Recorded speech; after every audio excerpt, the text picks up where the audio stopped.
Olá, pessoal, tudo bem? Meu nome é Marcela Evelyn. Hoje eu vim aqui para fazer uma resenha, uma análise do romance, que é um dos meus preferidos do Machado de Assis, que tem como título Quincas Borba, tá? Esse livro ele foi escrito pelo Machado de Assis entre os anos 1885 e 1890 em forma de folhetim, tá? Nessa época, os escritores não tinham aí condições, né? Na verdade não se tinha editoriais que permitissem a publicação de livros, né? Por falta aí de capital, de um mercado que propiciasse condições para que houvesse aí a publicação de livros, né? Então esses romances eram publicados em folhetim, né, por capítulos. Então, isso era um tanto demorado, né? Até chegar no resultado final era um pouquinho demorado. Enfim, eu vou ler com vocês o início aqui, um trechinho do início do livro, tá bom? Que diz assim: pois essa substância ou verdade, esse princípio indestrutível, é que é humanitas. Assim lhe chamo, porque resume o universo, e o universo é o homem. Vais entendendo? Pouco, mas ainda assim, como é que é a morte da sua avó? Não há morte. O encontro de duas expansões ou a expansão de duas formas pode determinar a supressão de uma delas. Mas, rigorosamente, não há morte, há vida, porque a supressão de uma é a condição da sobrevivência da outra. E a destruição não atinge o princípio universal e comum. Daí o caráter conservador e benéfico da guerra. Supõe tu um campo de batatas e duas tribos famintas. As batatas apenas chegam para alimentar uma das tribos, que assim adquire forças para transpor a montanha e ir a outra vertente, onde há batatas em abundância. Mas, se as duas tribos dividirem em paz as batatas do campo, não chegam a nutrir-se suficientemente e morrem de inanição. A paz, nesse caso, é a destruição. A guerra é a conservação. Uma das tribos extermina a outra e recolhe os espojos. Daí a alegria da vitória. Os hinos, aclamações, recompensas públicas e todos os demais efeitos das ações bélicas. Se a guerra não fosse isso, tais demonstrações não chegariam a dar-se pelo motivo real de que o homem só comemora e ama o que lhe é aprazível ou vantajoso, e pelo motivo racional de que nenhuma pessoa canoniza uma ação que virtualmente a destrói. Ao vencido, ódio ou compaixão, e ao vencedor, as batatas. Então, gente, olha só. Esse trecho que eu acabei de ler para vocês, ele foi falado, ele foi aí mencionado, falado pelo personagem Quincas Borba, que é quem dá o título aqui para o nosso romance, tá? Então, ele cita essa teoria que foi criada por ele mesmo, né, que se chama Humanitas, e mostra para o Rubião, que é a nossa personagem protagonista dessa obra, apesar do título não ser aí, não mencionar o nome dele, mencionar o nome do filósofo e também do cachorro que tinha o mesmo nome que ele, né, do cachorro que pertencia a ele. Então, o livro ele conta a história do Rubião, né, que é essa personagem que está nesse momento ouvindo a transcrição aí dessa teoria, certo? Então, essa teoria se chama Humanitas e ela prega aí, né, que há duas tribos famintas e uma delas vai se sobressair à outra, né? Uma delas vai sair vencedora. Então, ao vencido, ódio ou compaixão. E ao vencedor, as batatas, né? Então, na visão aí do Quincas Borba, é fundamental que uma das tribos seja recompensada. E nesse caso, elas foram recompensadas com as batatas, né? Então, o mais forte se sobressaiu e o mais fraco foi derrotado, né? E essa teoria ela se aplica à história do nosso protagonista, que é o Rubião, tá? Eu não vou aí dar spoilers sobre a obra, eu acho que não é esse o propósito, não é esse o meu objetivo aqui. Meu objetivo é fazer com que vocês possam entender alguns aspectos aí relacionados ao panorama aí desse romance, tá? Então, gente, para mim o Machado de Assis, ele foi aí um dos maiores escritores que caminharam aí sobre a Terra, né? E essa obra, Quincas Borba, ela foi escrita em forma de folhetim.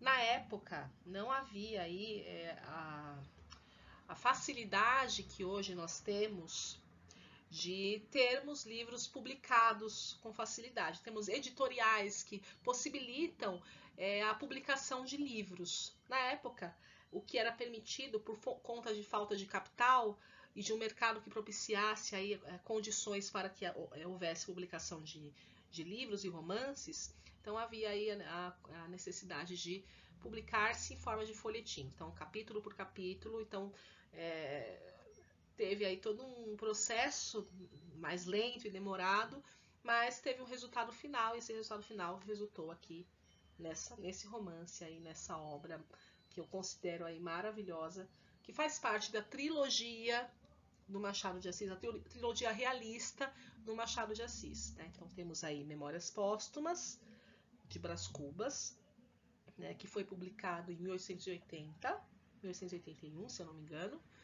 Temos Quincas Borba e temos Dom Casmurro, né? Cada um deles eu vou fazendo análise com vocês aí para vocês pegarem o gosto e futuramente fazerem a leitura, certo?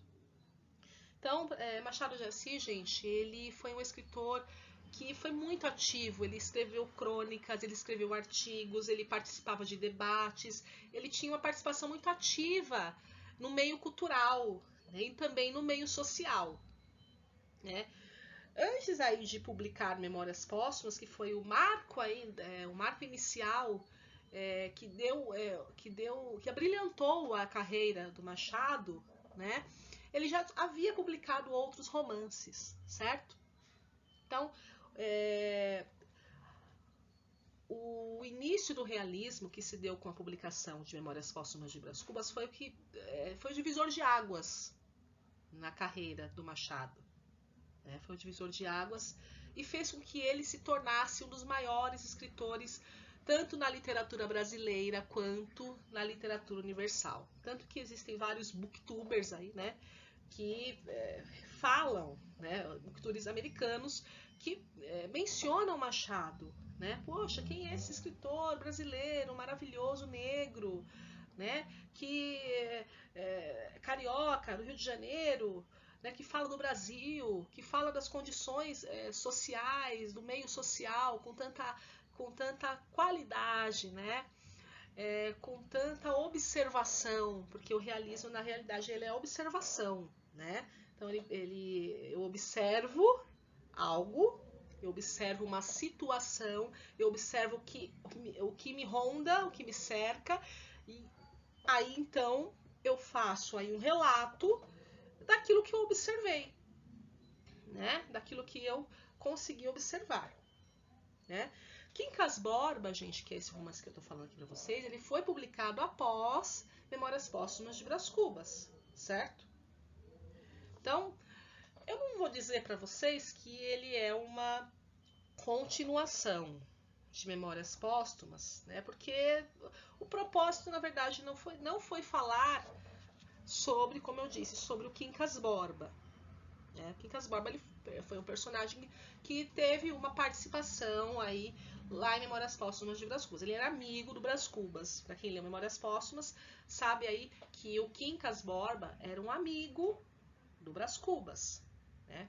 Aqui, nesse romance, o Quincas Borba, ele é mostrado aí como um filósofo, né? Um cara aí que já estava à beira da morte, que estava doente, e que era aí que tinha os cuidados aí do Rubião, que era um professor pobre e simples, que tinha ambições de ascender socialmente, né? Então ele tinha essa ambição de ascender socialmente. E aí o que ele fez, né? Ele uniu o útil ao agradável. Então ele tinha muita afeição pelo Quincas Borba. Não que ele fosse uma pessoa interesseira. Ele tinha grande afeição pelo Quincas Borba e tinha aí, claro, ele uniu o útil ao agradável, né? Ele tinha aí um pensamento, puxa vida, se ele, quando ele morrer, eu vou herdar alguma coisa. Provavelmente ele vai me prover com um sustento, com algum dinheiro, né? Então ele esperava o Rubião, né? Que é esse nosso personagem protagonista, ele esperava que o Quincas Borba, ao morrer, que ele fosse aí lembrar dele no testamento, né? Então, vou fazer aí uma consideração no testamento e vou colocá-lo aí como um dos herdeiros, certo? Enfim. Então, nós temos aí a morte do personagem Quincas Borba e, para grande surpresa aí do Rubião, ele foi nomeado herdeiro universal de tudo que o Quincas Borba possuía, né? Então, ele foi herdeiro de ações, herdeiro de capitais, enfim, ele herdou uma grande fortuna. E aí, o que aconteceu com o Rubião, que era um pobre professor, né? Um pobre professor ali que usava aquelas roupas mais simples do dia a dia. O que aconteceu com o Rubião? O Rubião, ele ficou deslumbrado, né? Então, o que ele pensou? Puxa vida, ele saiu lá de Barbacena, né, onde ele residia, onde ele morava, né, lá em Minas Gerais, né, no interior de Minas Gerais, e resolveu aí partir em viagem para o Rio de Janeiro, especificamente na cidade de Vassouras, no Rio de Janeiro. Então ele saiu lá de Barbacena, né? Ele saiu ali da situação de pobreza e foi para o Rio, né? Que na época aí era considerada aí a capital do luxo, da ostentação, da elite, das grandes elites aí, né? Da grande elite brasileira. Enfim, ele foi para lá. E aí ele já começou aí, logicamente, né, a ter uma outra postura, uma outra visão. E ele fez amizade com um casal, Cristiano Palha e Sofia. A Sofia foi aí a grande paixão do Rubião, né? Então, isso eu não vou dar detalhes para vocês, até para não dar spoiler, tá, gente? Mas a Sofia, sendo uma mulher casada com o Cristiano Palha, foi o grande amor da vida do Rubião, né? E o Cristiano Palha, por sua vez, aí foi se aproximando do Quincas Borba cada dia mais, percebendo a ingenuidade do Quincas Borba. Não, gente, ó, já tô misturando as coisas. Do Rubião, então ele percebeu a ingenuidade do Rubião. E aí, o que aconteceu? Ele começou aí a explorar, né? Explorar o pobre coitado do Rubião, né? Ingênuo, que foi lá e abriu a boca. Como que você recebe uma herança e a primeira pessoa que você vê na tua frente, você já fala, olha, eu sou herdeiro universal, eu recebi ações, recebi milhões em dinheiro, milhões de réis naquela época, né? Em dinheiro, enfim. Então, o cara foi muito ingênuo, né? Foi muito sem noção aí. Para começo de conversa, tá, gente? Então ele foi bem sem noção em ter aberto o jogo aí pro Cristiano Palha e pra Sofia, que era o casal aí de gente bajuladora, interesseira, coisa que na época na sociedade tinha-se muito, né? Então olha só a observação da realidade, né? E aí onde que entra ali o cachorro, né? Tem aí o Quincas Borba, que é o cachorro, que era do filósofo, né?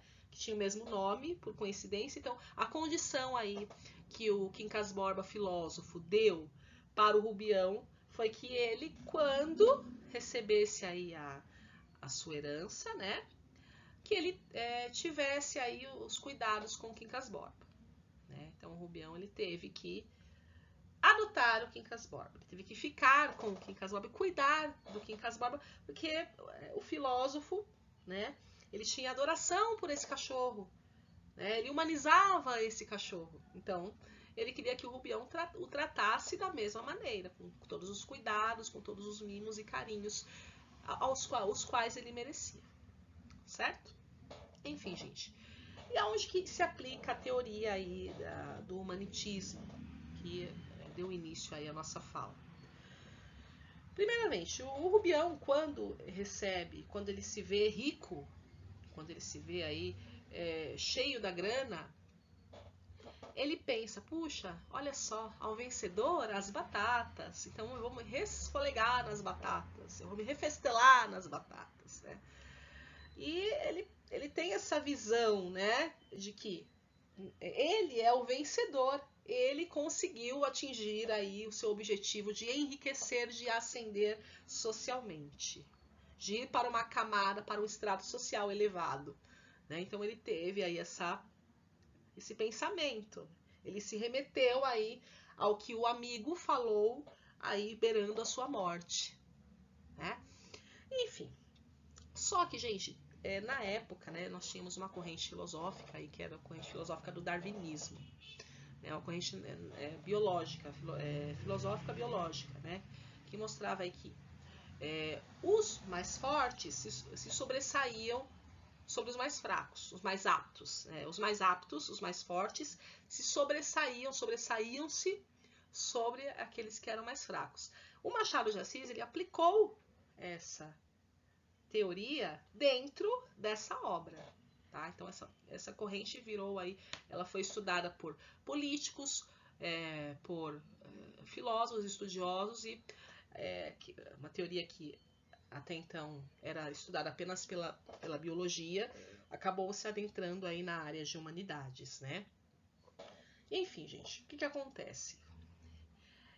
Na realidade, o que o Quincas Borba, o filósofo, ele quis que o Rubião percebesse é que os mais fracos são derrotados e os mais fortes são os que vencem. Eu não vou dar spoiler aqui, porque senão vou acabar com a graça aí do livro. Mas é necessário que vocês leiam a obra, que vocês se atentem à obra, que é uma obra fantástica, maravilhosa, que inclusive tem a mesma ambientação social aí que foi mostrada lá em Memórias Póstumas de Brás Cubas, tá? Apesar que não é uma sequência, mas é ambientado na sociedade carioca, certo, gente? E o verdadeiro protagonista aí dessa obra não é o Quincas Borba, é o Rubião, tá? Então, quando vocês forem procurar buscar o romance para ler, então já atentem-se ao que eu estou dizendo, tá? O Quincas Borba é quem dá título à obra, mas quem protagoniza é o Rubião, porque a história ela se centra nessa personagem, tá? Um professor muito simples que, por sorte, recebeu aí uma herança, né? Foi o único herdeiro aí do filósofo Quincas Borba, que tinha muitas posses, né? Tinha muitas riquezas aí, muitas posses, certo? Bom, então é isso, gente. Espero que vocês tenham gostado aí dessa resenha. Espero que vocês possam aí vir a ler essa obra, esse romance, que é sensacional, é maravilhoso, desse escritor aí que é incrível, que é o Machado de Assis, que inclusive está sendo traduzido aí para o inglês. Então, o cara é fenomenal, é sensacional. Então é isso, minha gente. Um beijo para vocês. Obrigada.